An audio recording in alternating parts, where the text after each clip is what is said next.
कर ले रे गुजारा, रे संगी मोरे, रे संगी मोरे, मिलजुल के कर ले रे गुजारा, मिलजुल के कर ले रे गुजारा, मिलजुल के कर ले रे गुजारा, रे संगी मोरे, मिलजुल के कर ले रे गुजारा, मिलजुल के कर ले रे गुजारा।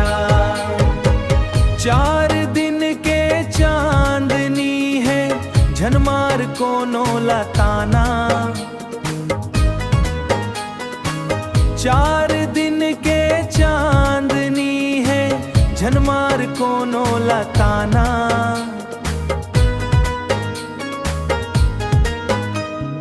हंसी खुशी जी ले रे संगी, जिंदगी के नहीं है ठिकाना, मिलजुल के रहिबे रे संगी, यही है जिंदगी के तराना।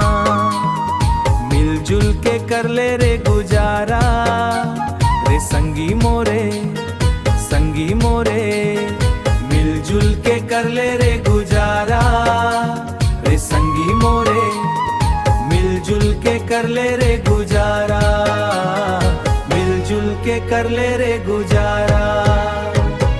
सांस के भरोसा नहीं है रे, पल भर के है आना जाना,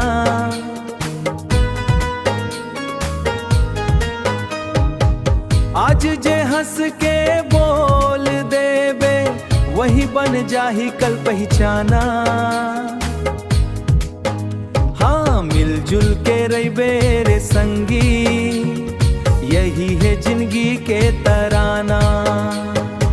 84 लाख योनि भटके, तब जाके मन खेदे हम मिला, माटी के मोल समझ ले संगी, फिर नहीं मिलही ये चोला। मिलजुल के रहिबे रे संगी, यही है जिंदगी के तराना, मिलजुल के कर ले रे